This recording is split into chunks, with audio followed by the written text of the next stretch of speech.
Assalamualaikum warahmatullahi wabarakatuh. Saya Fakri Akun Mubarok dengan NIM J121230447. Di sini saya akan mempresentasikan mata kuliah Cyber Security dengan dosen pengampu Bapak Bambang Purnomo SEMM. Baik, langsung saja. Soal yang pertama, jelaskan tren dan perkembangan kejahatan cyber. Tren dan perkembangan kejahatan cyber terus meningkat sering kemajuan teknologi. Salah satu tren utamanya adalah ransomware yang semakin canggih dengan serangan tidak hanya mengekskripsi data tetapi juga mencurinya untuk pemerasan. Juga semakin sulit dideteksi karena menggunakan AI untuk membuat pesan palsu yang lebih meyakinkan. Sementara serangan berbasis deepfake memanipulasi suara dan video untuk penipuan. Di sisi lain, eksploitasi keamanan cloud dan IoT menjadi sasaran empuk karena banyak perangkat yang masih lemah proteksinya. Selanjutnya ada cryptojacking dan pencurian aset kripto juga marak di mana penjahat memanfaatkan sumber daya korban untuk menambang kripto secara diam-diam. Lalu kebocoran data masih sering terjadi dengan informasi pribadi dijual di dark web untuk kejahatan lebih lanjut. Selain itu, serangan supply chain dan perang cyber berbasis politik semakin mengancam stabilitas global. Untuk menghadapinya, banyak negara memperkuat regulasi dan menerapkan teknologi seperti AI untuk deteksi dini, tetapi kewaspadaan individu dan perusahaan tetap kunci utama pencegahannya.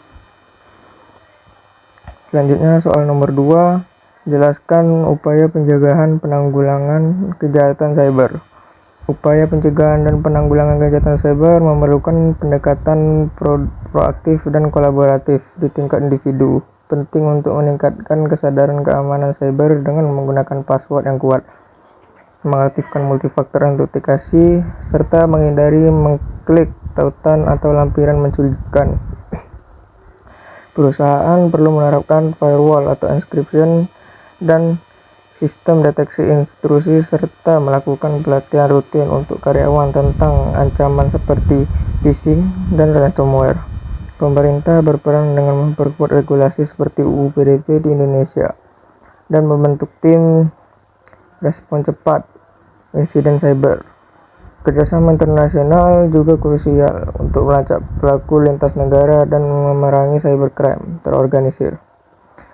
Selain itu, teknologi seperti AI dan machine learning dapat membantu mendeteksi serangan lebih dini. Dengan kombinasi edukasi, regulasi, dan inovasi teknologi, risiko kejahatan cyber dapat diminimalkan.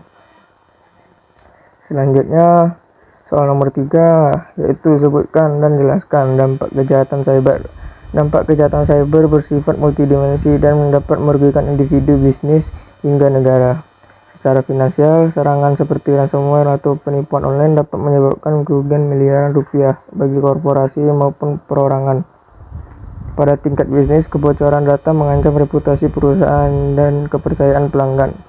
Sementara gangguan operasional akibat serangan DDoS dapat melumpuhkan layanan kritis bagi individu. Pencurian identitas dan data pribadi berpotensi memicu masalah privasi hingga kerugian ekonomi.